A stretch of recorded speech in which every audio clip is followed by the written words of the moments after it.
Assalamualaikum warahmatullahi wabarakatuh. Alhamdulillah, alhamdulillahilladzi faddalana ala katsirin min ibadihi almu'minin. Allahumma salli wa sallim wa barik ala nabiyyina Muhammadin sallallahu alaihi wasallam wa ala alihi wa ashabihi wa man sara ala nahjihi bi ihsanin ila yaumiddin. Qala ta'ala fil Qur'anil Karim, bismillahir rahmanir rahim, fasbir li hukmi rabbika fa innaka bi a'yunina.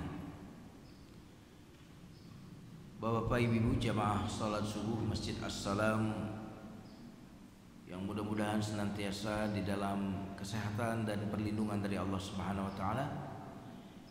Sebelum masuk ke materi kajian lanjutan kajian kita awali kajian ini dengan doa terlebih dahulu. Astaghfirullahalazim. Allahumma shalli ala Muhammad wa ala ali Muhammad. Alhamdulillahi rabbil alamin.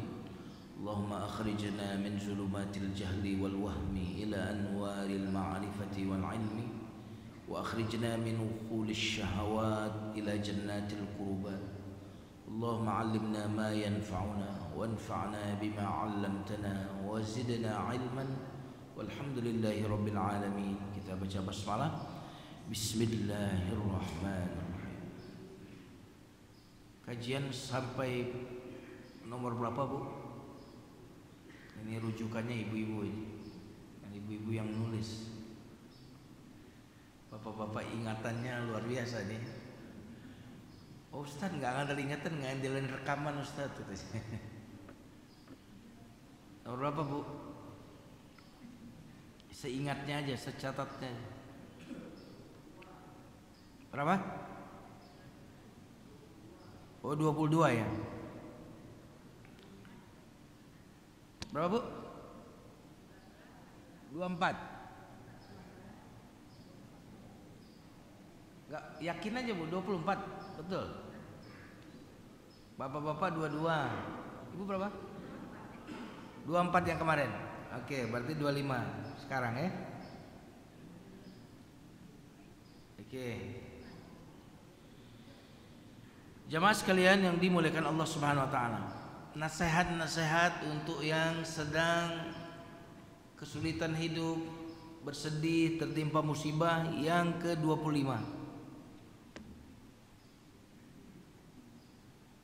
Bunyinya adalah alaika bin naf'il muta'addi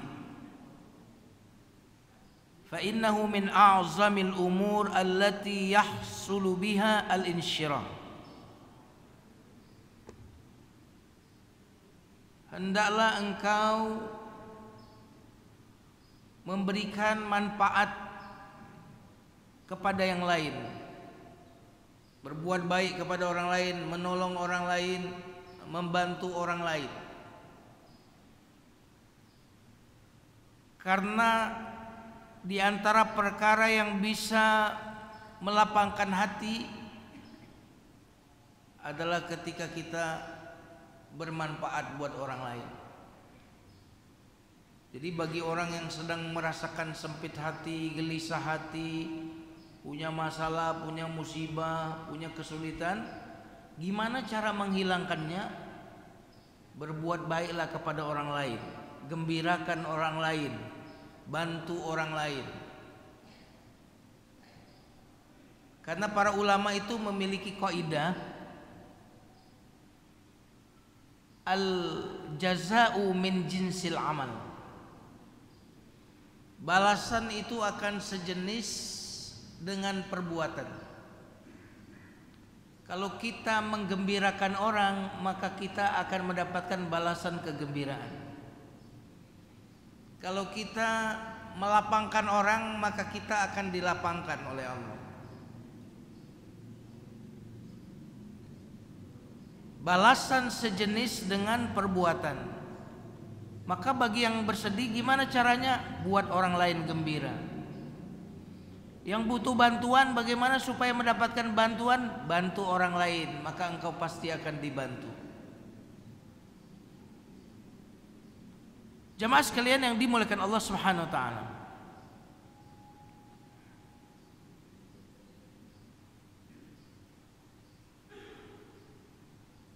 Karena sesungguhnya yang membuat orang itu bersedih terkadang adalah karena dia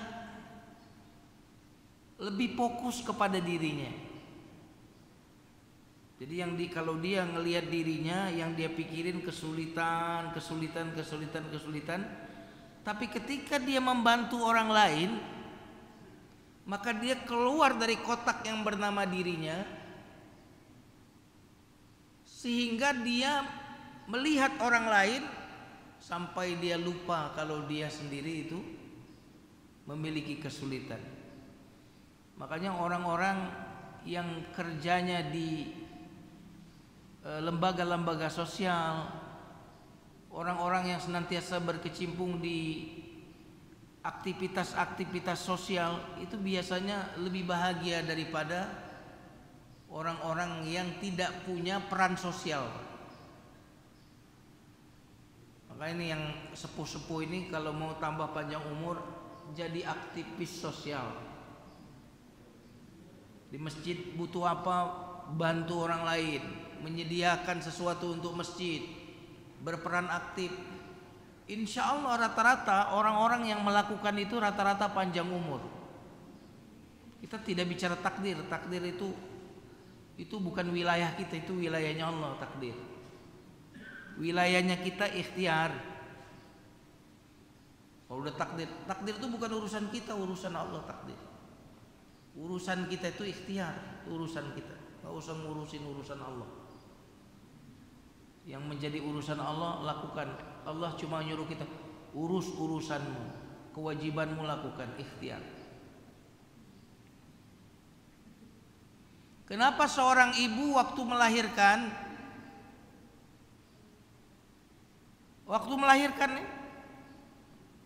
begitu sakitnya, tapi waktu dia melihat anaknya dibawa oleh dokter atau perawat, dibawa, nggak berasa lagi itu sakitnya. Kenapa?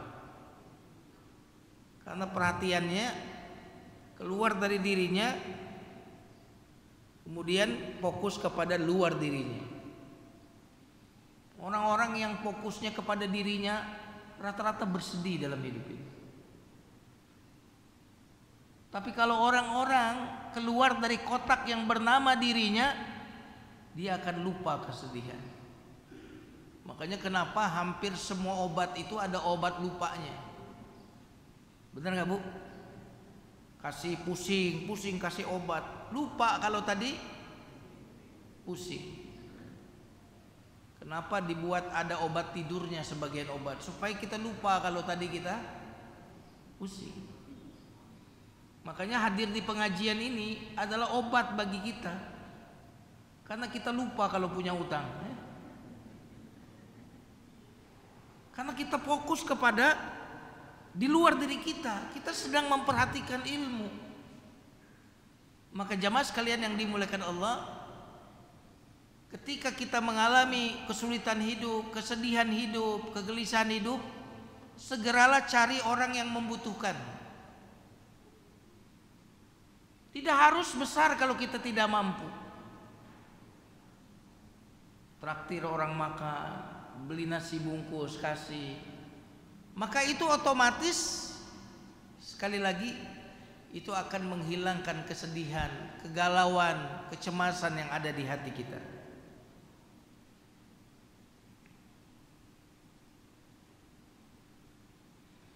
Allah Subhanahu wa taala berfirman dalam surat Al-Mujadilah ayat 11.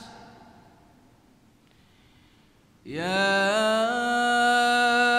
ayyuhalladzina amanu idza qila lakum tafassahu fil majalis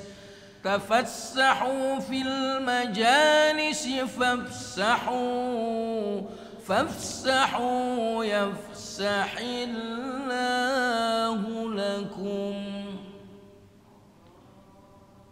Wahai orang yang beriman, apabila dikatakan kepada kalian Fafsahu fil majalis, berikanlah tempat duduk ke lapangan di dalam majelis. Kalau kita di dalam majelis ini jamaah banyak, kasih buat orang, Pak sini Pak, sini. Lapangkanlah. Apa balasannya? Allah akan melapangkan buat kalian. Itu belum ngaji loh, baru ngasih ke lapangan saja. Itu baru pahala memberikan ke lapangannya, belum lagi ikut majelis taklimnya. Yang menarik dari ayat ini adalah lapangkan maka akan dilapangkan. Berarti analoginya mudahkan maka akan dimudahkan, gembirakan maka akan digembirakan. Saya baru pulang umroh Pak, sepekan yang lalu saya baru balik. Di Kuba, Masjid Kuba, saya beli kurma yang masih mengkal, yang kuning itu. Jamaah umroh lagi foto-foto, saya beli itu di situ di dekat. Setelah saya beli, yang lagi-lagi foto itu bapak-bapak ibu-ibu saya samperin, siapa yang mau ini. Tangkainya tuh saya angkat begini. Siapa yang mau ini? Saya. Bukan saya cuma ngangkat tangan, saya langsung ngambil dan berebut semuanya. Habislah kurma saya itu. Setelah itu apa yang terjadi jamaah sekalian? Saya mau masuk bis, ada yang jualan kurma lagi di dekat bis itu. Kata jamaah, Ustadz tawarin dong, biar murah ini kurmanya. Tak tawar, dari 10 rial menjadi 5 rial. Beli banyaklah jamaah kan. Waduh beli. Nah ini tukang jualannya ini merasa dapat untung kali. Sini saya kasih ente. Ini kurma kuning 1 box buat ente. Ini kurma ajwa sama kurma satu lagi jadi 2 box, jadi 3 saya dapat itu. Baru saya ngasih 1 tangkai besar itu ke jamaah, dapat ya yang sama, ya saya bawa pulang. Artinya balasan itu sejenis dengan perbuatan, Pak. Makanya kalau mau dapat besar kasih besar, betul nggak? Ikan-ikan besar itu nggak bisa peletnya kecil, harus pelet yang besar. Lapangkan orang maka engkau akan dilapangkan oleh Allah. Bahagiakan orang maka engkau akan bahagia. Kontan, nggak nunggu. Coba senyumin orang, langsung disenyumin kita. Kita ngasih jalan kepada orang lain yang mau masuk ke jalan raya, kita berhenti, langsung bahagia. Nggak lama kemudian waktu kita mau masuk, belum diminta, orang lain sudah stop, silakan Pak.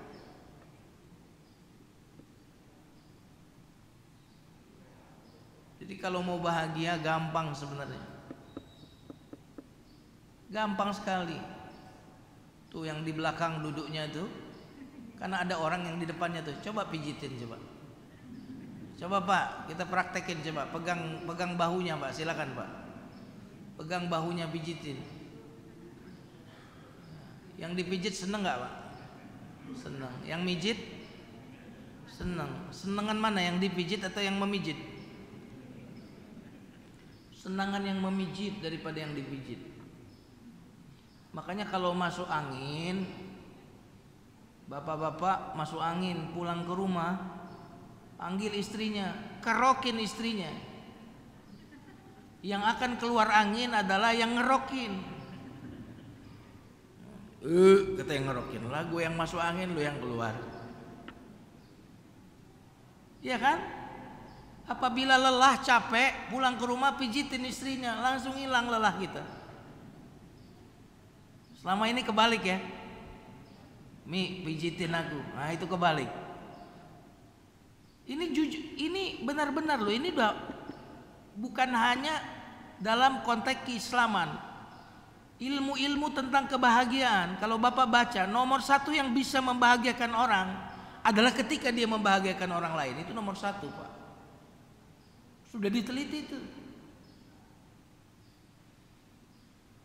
Maka sering-sering neraktir orang, sering-sering ngajak makan orang, sering-sering memberi orang, insya Allah bahagia. Selama ini kita pikir bahagia itu kalau menerima. Menerima itu bahagia, tapi yang memberi jauh lebih berbahagia daripada yang menerima.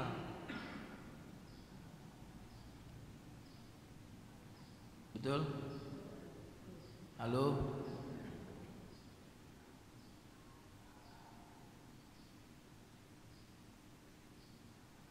Saya pulang umroh bawa tasbih. Ya, tasbih di Indonesia juga banyak. Paling enggak bawa oleh-oleh. Datang ke pengajian kecil saya, tak bagiin tasbih. Tasbihnya 10 real dapat 5. Wah, murah kan ya? Dapat 5, 10 real itu kalau orang sana ngeluarin 10 real seperti kita ngeluarin 10.000. Orang sana. Tapi kalau kita yang ngeluarin, kita hitung dulu. 1 real sama dengan ya nggak jajan-jajan kalau begitu ya. Nah, beliin, saya bagiin jamaah saya seneng dikasih tasbih sama saya. Dia punya ini nih makanya saya pakai ini gaharu asli kata dia, saya nggak ngerti. Oh, makasih banyak Ustaz. Wah, kalau ini buat Ustaz aja nih kata dia. Ini harganya bisa 1 jutaan. Ini saya pakai karena dikasih ya Bu. Saya nggak pernah pakai ini kan selama ini. Wangi soalnya. Saya ngasih 10 real dapat 5, saya kasih 1 dia. Saya dikasih ini langsung. Spontan. Subhanallah. Jamaah sekalian yang dimuliakan Allah. Jadi ketika kita memberi, yang diberi bahagia, yang memberi jauh lebih bahagia. Logisnya apa? Kalau orang memberi saya 1 juta, saya bahagia. Yang 1 juta ini lama-lama saya belanjain, habis nggak? Habis. Setelah habis, apakah masih bahagia? Selesai. Karena kebahagiaan yang menerima itu bersifat material, bersifat kebendaan. Nyambung ya? Nyambungan Ibu? Kalau belum nyambung minum dulu. Bismillahirrahmanirrahim. Maksudnya saya mau izin minum dulu ini. Bismillahirrahmanirrahim.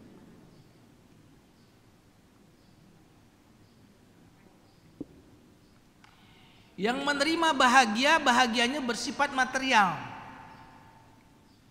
Dikasih uang 1 juta, bahagia 1 juta. Uang 1 juta habis, selesai bahagianya. Sementara yang memberi bahagia, tapi bahagianya bersifat spiritual, bukan material. Karena apa yang dia dapat secara material? Bahagia dia, bahagianya lama. Makanya orang-orang yang membahagiakan orang lain, membantu orang lain, maka dia akan mendapatkan kebahagiaan yang luar biasa. Makin banyak orang yang dibantu, makin bahagia. Dan apabila kita bahagia, maka kita akan sehat. Bahagia dulu baru sehat, bukan sehat dulu baru bahagia. Jangan dibalik.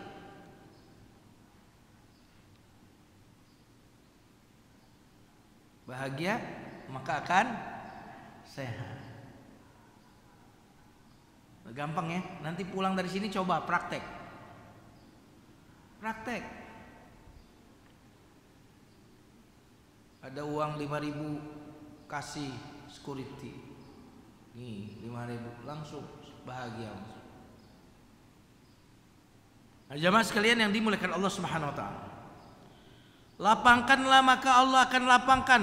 Lapangkan dadamu, lapangkan rezekimu, lapangkan kuburmu. Lapangkan, akan dilapangkan. Nah, jamaah sekalian yang dimuliakan Allah Subhanahu wa taala. Makanya orang kaya yang rajin memberi tambah kaya. Orang miskin yang tidak memberi tambah miskin. Maka kalau kita miskin supaya kita kaya, supaya kita lapang, apa yang perlu kita lakukan?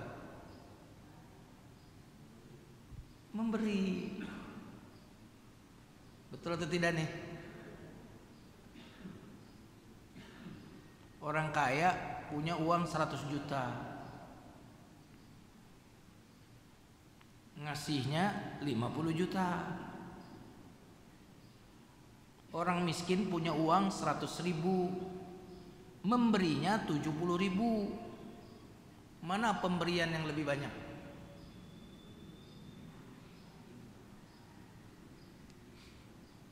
Halo? Mana pemberian yang lebih banyak? Berapa? 70 ribu.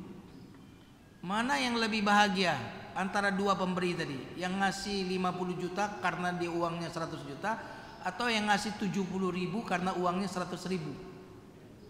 Mana yang lebih bahagia? 70 ribu.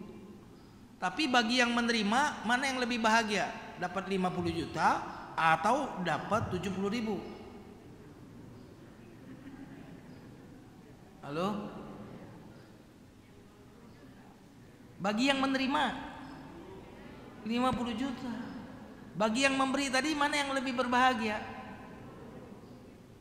70, karena dia memberi lebih dari 50%. Sudah nyambung ya logikanya.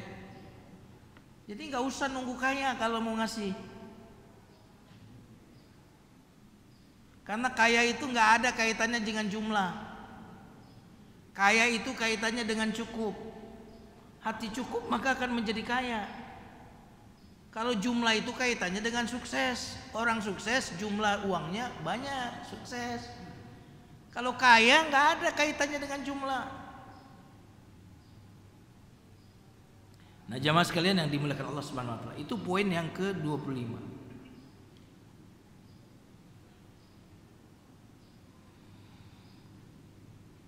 Poin yang ke-26 adalah intazir al-farja. Saya ja'alullahu ba'da usrin yusra.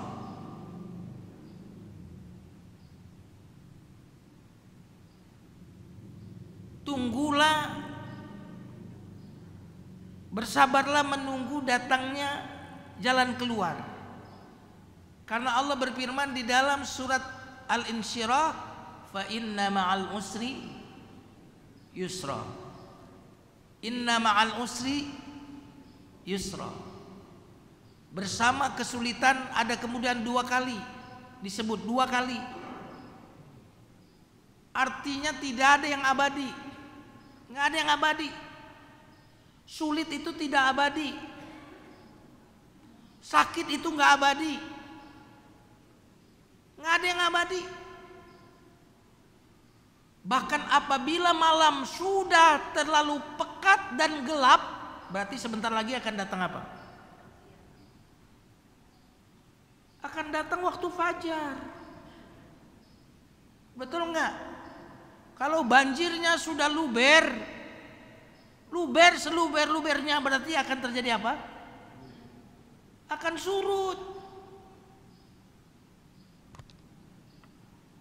Jamaah sekalian yang dimuliakan Allah Subhanahu wa taala. Maka kesulitan pun kalau sudah sampai puncaknya,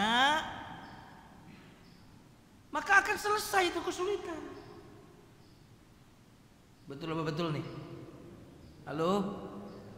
Nggak ada yang kekal, nggak ada yang abadi. Sakit itu nggak abadi, sabar. Miskin itu nggak abadi, sabar.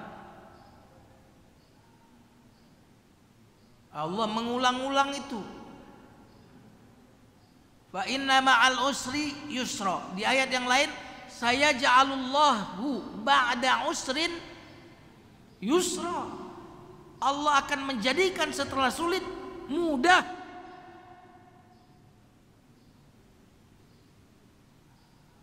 Karena mudah itu nggak pernah datang sendirian, pasti datangnya dengan berbareng sama sulit. Sulit itu nggak pernah datang sendirian. Sulit senantiasa datang membawa dua kemudahan. Makanya kenapa ketika bicara sulit di surat Al-Insyirah, sulit itu pakai alif lam. Fa inna ma'al al-usri, ada alif lamnya. Nanti di bawahnya fa inna ma'al, ada alif lamnya. Dalam bahasa Arab, kalau ada kata yang sama dengan redaksi ada alif lamnya, meskipun disebut dua kali itu satu. Tapi yusron nggak ada alif lamnya, disebut dua kali. Maka yusron yang pertama dengan yusron yang kedua berbeda. Itu berarti sulit walaupun disebut beberapa kali dengan ada alif lamnya itu satu. Tapi yusron tanpa alif lam disebut dua kali berarti dua. Satu kesulitan mendatangkan berapa kemudahan? Dua kemudahan. Mungkinkah satu lawan dua menang? Enggak akan. Setuju atau tidak? Jadi jangan terlalu takut hidup ini. Masa udah setua ini kok masih takut? Takut nggak makan. Memang udah usia berapa? 55 tahun. Pernah nggak makan nggak 55 tahun? Pernah kelaparan nggak? Pernah nggak lupa Allah ngasih rezeki? Enggak Ustaz. Malah berat badan nambah Ustaz. Kenapa kok kita ini kok takut dalam hidup ini? Jamaah sekalian yang dimuliakan Allah, itu poin yang ke-26. Masuk ke yang ke-27. Hunaka umurun mahsusatun idza ta'ataha al-insan fa inna dzalika yakunu sababan linsyirahis sadr wasi'atuhu. Ada perkara-perkara, ada hal-hal yang sifatnya fisik yang kalau kita konsumsi, kalau kita lakukan, ada beberapa poin yang kalau kita lakukan itu akan melapangkan dada kita.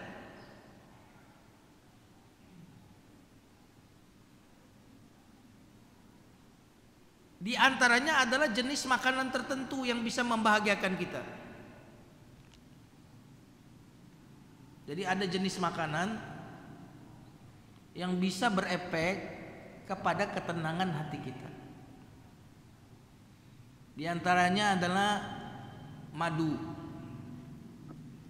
Yang lagi galau, yang lagi sedih, minum madu. Madu asli. Madu apa Pak? Asli. Yang asli itu bawa pulang ke rumah Pak. Kalau istri marah-marah asli. Nggak ada yang ketawa ini, takut sama istrinya. Kalau yang ini canda ya. Beneran madu asli.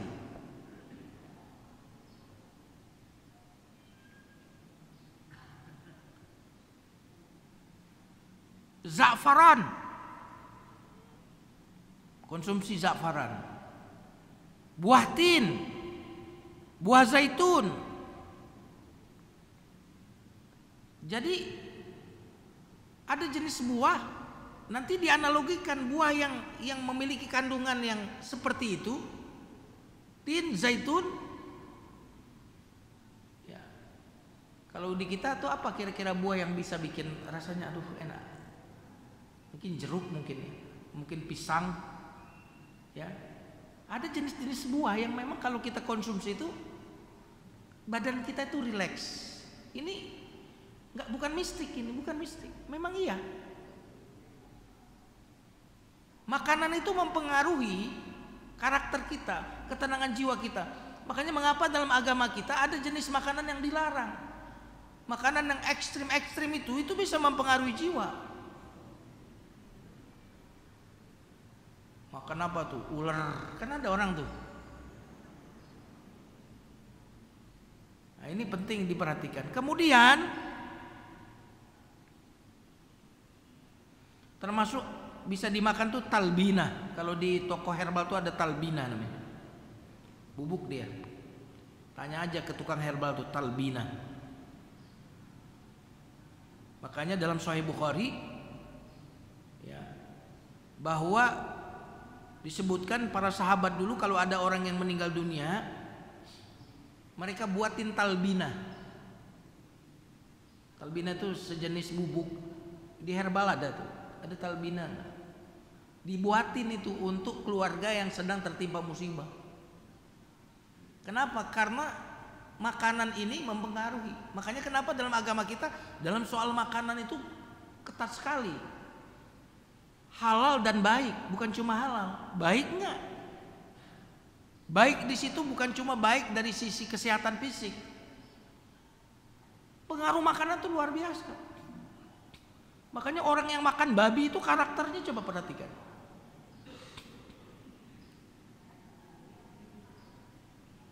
Nah, ini berarti makanan itu sangat berpengaruh. Makanan itu berpengaruh terhadap amal soleh. Makanlah yang baik lagi halal dan beramal solehlah. Maka orang-orang yang mengkonsumsi yang haram susah diajak beramal soleh. Orang-orang yang makanannya haram seringkali menyimpang perilakunya. Penyimpangan seksual, laki sama laki, itu bisa jadi itu. Selingkuh, makanan, hati-hati.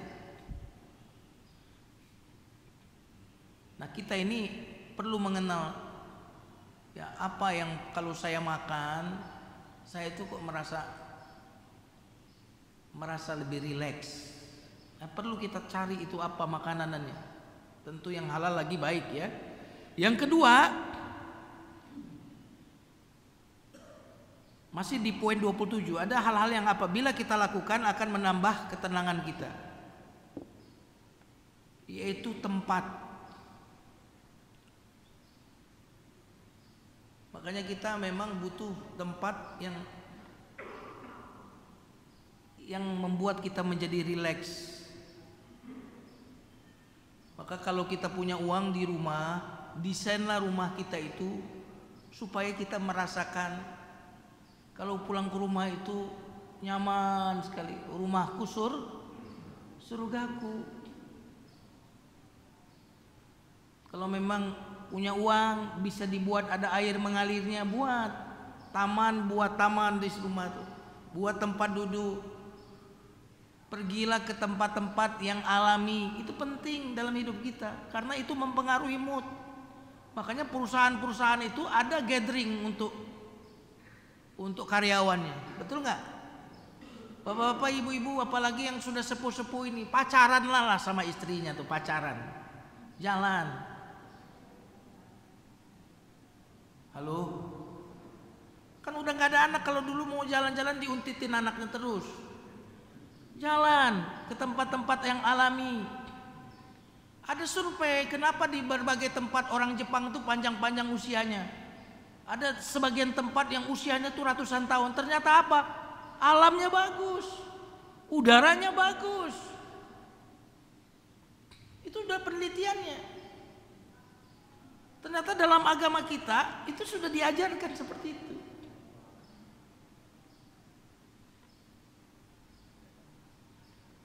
Jadi habis ini mau pergi kemana nih rencana? Hah?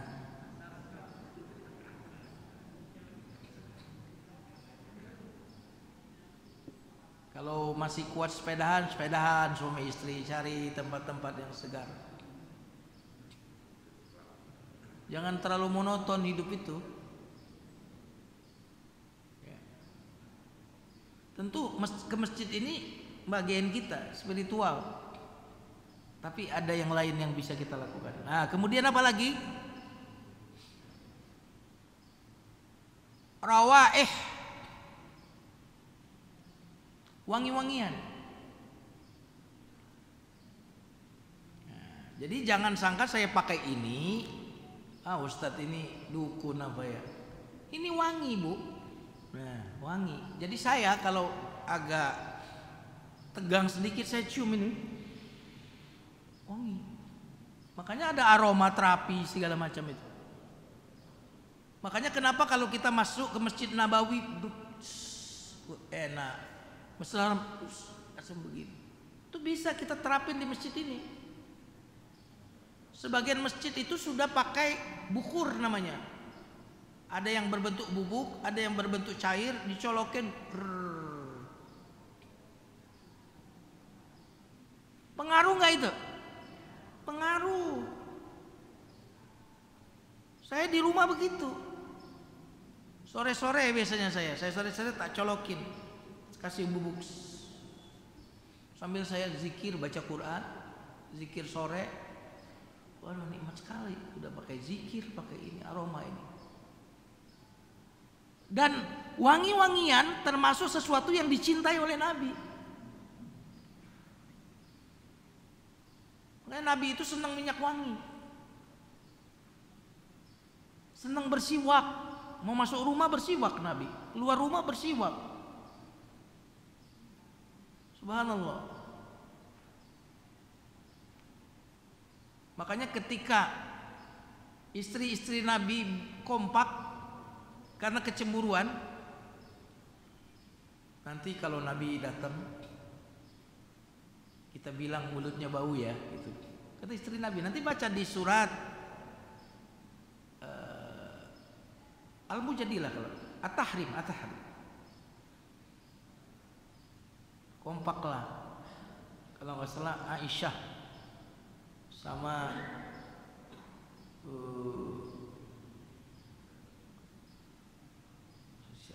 satunya lupa. Kita kompak nih, kita bilang Nabi mulutnya bau. Ini sudah sepakat nih dua istri Nabi. Nabi mikir, tadi makan apa gitu. Saya nggak makan apa-apa, saya cuma minum madu di rumahnya Sofia kalau tidak salah. Minum madu. Nggak ada yang konsumsi lain yang beraroma, cuma itu. Pokoknya kata dua istri Nabi yang lain, mulut bau. Akhirnya apa? Nabi mengharamkan madu untuk dirinya, ditegur sama Allah di surah At-Tahrim itu.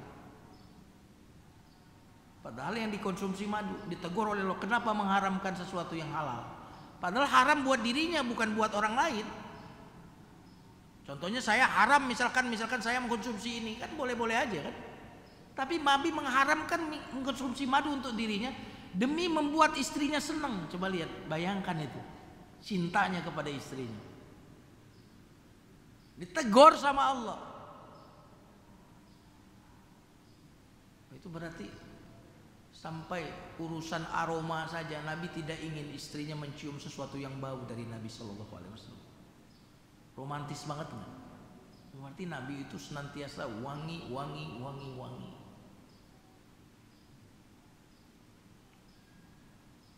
Nah, jamaah sekalian, jadi kita perlu wewangian itu untuk mengkondisikan. Makanya di tempat-tempat tertentu itu, kalau di Arab itu malah kalau buka toko diasepin. Ini bukan asap dukun, bukan. Dikasih bukurnya itu. Orang nyaman masuk toko, bener nggak? Relax masuk toko. Ini bukan soal perdukunan. Memang iya. Kita nyaman nggak kalau di tempat itu? Apalagi ini udah AC, karpetnya bagus, ya kan? Ada wanginya. Wah, betah banget di masjid, bener nggak? Orang-orang yang suntuk, yang stres, keluar dari masjid, aduh relax saya. Imamnya bagus tadi kayak tadi ini. Mana Pak Imam kita? Imam sini bagus semua saya lihat. Tahu muazinnya bagus juga ya. Kalau muazinnya azannya begini. Allahu Akbar, Allahu Akbar. masuk masjidnya, bup, aromanya Hajar Aswad. Waduh, luar biasa ya. Amin. Jadi misek, minyak misik, minyak-minyak yang lain itu penting. Kemudian yang bisa membuat tenangkan hati adalah warna. Apa? Warna. Bukan berarti dilarang memakai warna yang lain. Lihat kondisi hati kita. Waduh, saya lagi galau nih, lagi sedih nih. Pakai warna yang bikin bahagia. Contohnya warna yang bisa bikin tenang tuh warna putih. Ini bisa bikin tenang. Yang kedua warna hijau. Jadi kalau kita lagi galau, pakai pakaian yang akan membuat hati kita menjadi lebih rileks, lebih tenang. Jangan lagi sedih banget pakaiannya gelap, hordengnya gelap, betul nggak? Karpetnya gelap. Boleh dipakai itu tapi saat hati kita lagi bagus. Tapi kalau kita lagi galau, kita mestinya mencari solusi. Nyambung ya insya Allah ya? Nanti lihat-lihat suaminya lagi galau apa enggak, rubah warnanya. Biar dia kalau ngelihat kita jadi tenang gitu, warna. Warna hijau, betul enggak? Maka di rumah ada pohon-pohon hijau, ada karpet hijau. Kan di raudhah itu kan karpetnya hijau. Males nyiram Ustaz, belilah pohon plastik yang warnanya hijau, perlu disiram, ya kan? Bener nggak? Bagus sekali nih pohonnya ibu, luar biasa rajin, pas dipegang plastik. Ibu-ibu zaman now. Yang berikutnya adalah wahakadza al-julasa alladzi yajidu qalbahu yansyarih inda mujalasatihi. Begitu juga kunjungilah majelis-majelis, temuilah orang-orang yang apabila kita duduk bersama orang itu hati kita tuh jadi tenang. Terutama orang-orang soleh ya. Memang ciri orang soleh itu kalau ngelihat dia ingat Allah, kita tuh ciri orang soleh. Ciri wali Allah itu kalau ngelihat dia ingat Allah kita.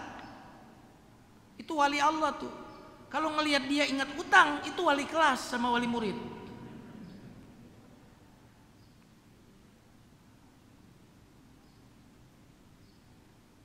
Saya gitu juga Pak. Saya punya teman-teman saya yang husnuzon saya dia itu orang soleh.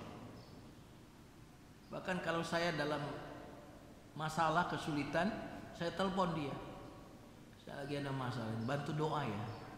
Spesial saya telepon dia.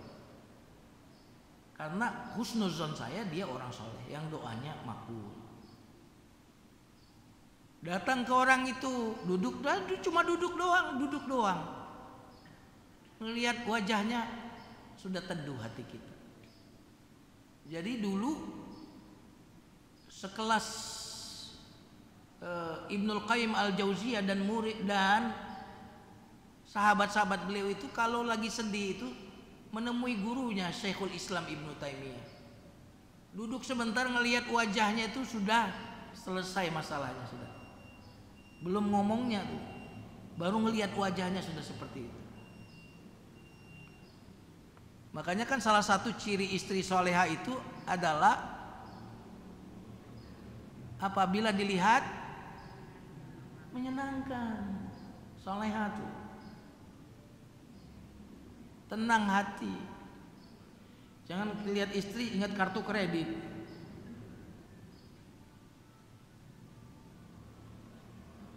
Tuh, alarmnya baru bangun apa itu? Ya. Jamaah sekalian yang dimuliakan Allah.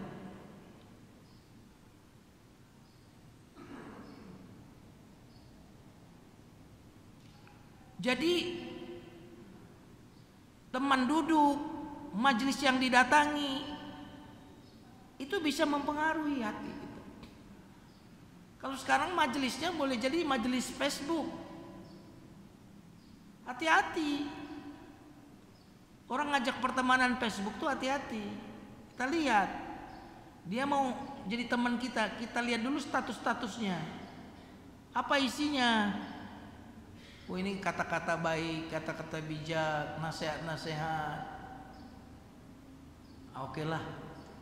Tapi kalau kita lihat, wah, semuanya keluhan, semuanya kesedihan ditampilkan. Waduh, jangan.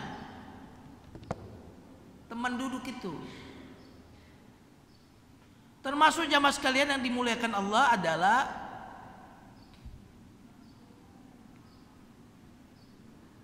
apa yang kita dengar.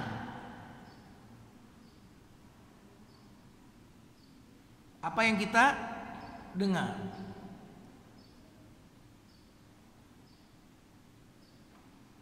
Dengarkan sesuatu yang bisa menenangkan hati kita.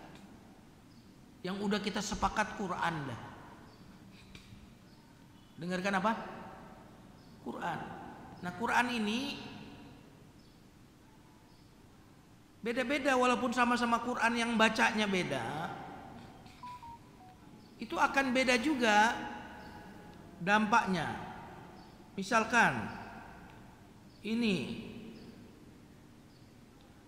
saya siapa nih misalkan?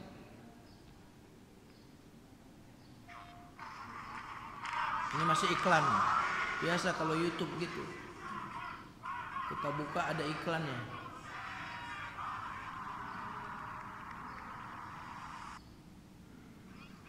Bentar ya.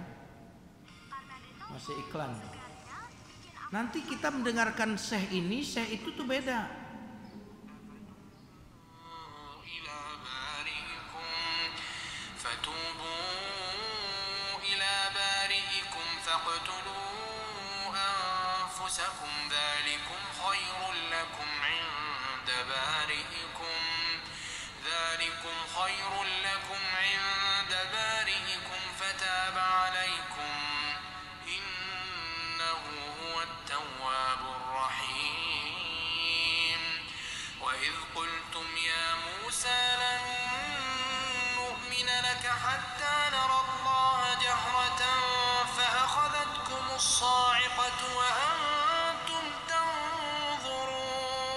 Gimana rasanya? Ya sama-sama enak kori-kori yang sudah memang bacaannya bagus. Sama-sama enak, tapi feel-nya beda. Maka pilihlah saya yang ini, syekh ini. Rasanya nyes di sini Ustaz kalau syekh itu. Style itu beli MP3-nya, naik mobil itu yang di setel. Ya. Pilih. Masing-masing beda seleranya, syekh ini, syekh itu. Makanya alhamdulillah di kita nih imam ada berapa ya? Keren di sini kan. Jadi kita alhamdulillah dikasih selera macam-macam itu ya. Ada yang pas suara ini, ada yang terkenal, dan semuanya pas. Cuma ada yang memang sangat personal sifatnya, ya kan?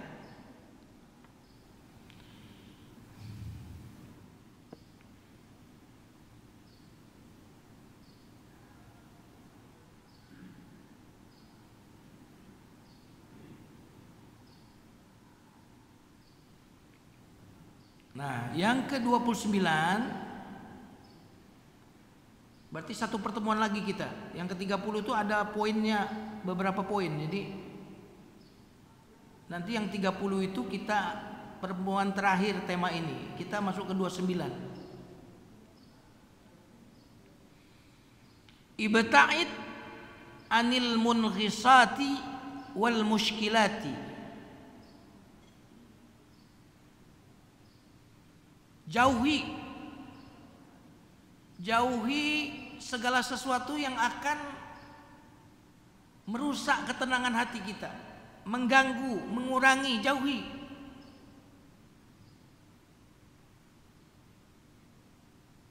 Ada sebagian orang yang mulutnya itu kalau ngomong pasti melukai. Ada nggak?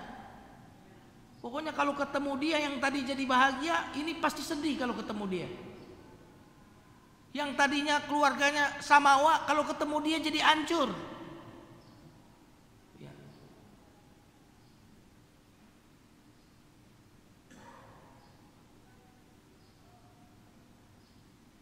Nah, jamaah sekalian yang dimuliakan Allah,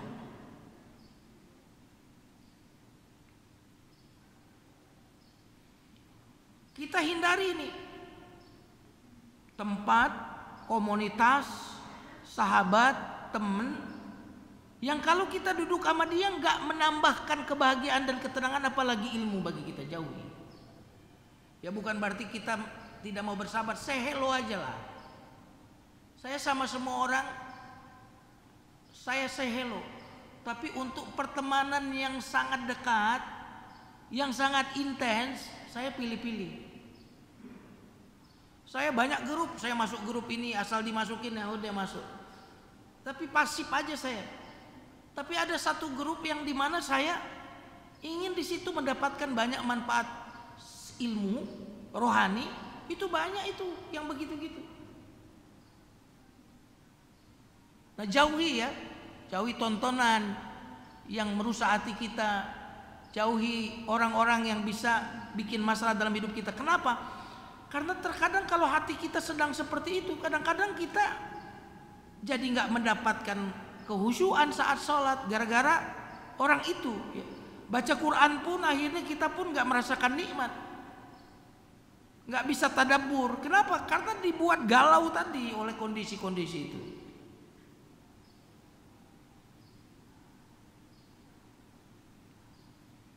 Nah, maka kita perlu mencari lingkungan. Dan alhamdulillah zaman sosmed ini menurut saya selain ada dampak negatifnya, dampak positifnya juga banyak. Saya sendiri pertemanan saya itu di Facebook itu dengan yang ada di Timur Tengah. Teman saya maksudnya dia nggak kenal saya, tapi saya follow dia. Ya jadi tiap hari saya dapat nasihat terus dari syekh baik dari Mesir, dari mana, follow Instagramnya, follow Facebooknya. Dia ahli tafsir, ahli ini, setiap hari kita dapat, ya Allah ayat ini keren banget. Nah jamaah sekalian yang dimuliakan Allah, inilah beberapa poin agar kita meraih kebahagiaan, ya. Kemudian kita bisa menghadapi kesulitan. Poin terakhir insya Allah pada pertemuan bulan yang akan datang jika Allah menghendaki, kita akan membahas poin yang ke-30. Kenapa saya akhirkan? Karena meskipun satu poin tapi subnya banyak, jadi ada beberapa. Ya, nanti kita akan bahas pada pertemuan yang akan datang. Silakan kalau ada yang ingin bertanya.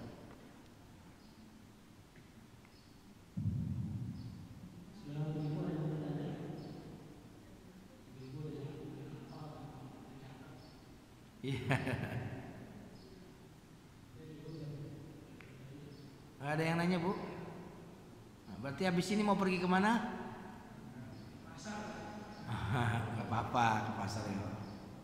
Sekali-sekali ke pasar rakyat, sekali-sekali ke pasar modern. Ya, ya variasikan, dinamis hidup itu. Jangan terlalu monoton. Beli wangi-wangian. Ya, beli wangi-wangian aroma yang bikin kita fresh. Pakai baju warna yang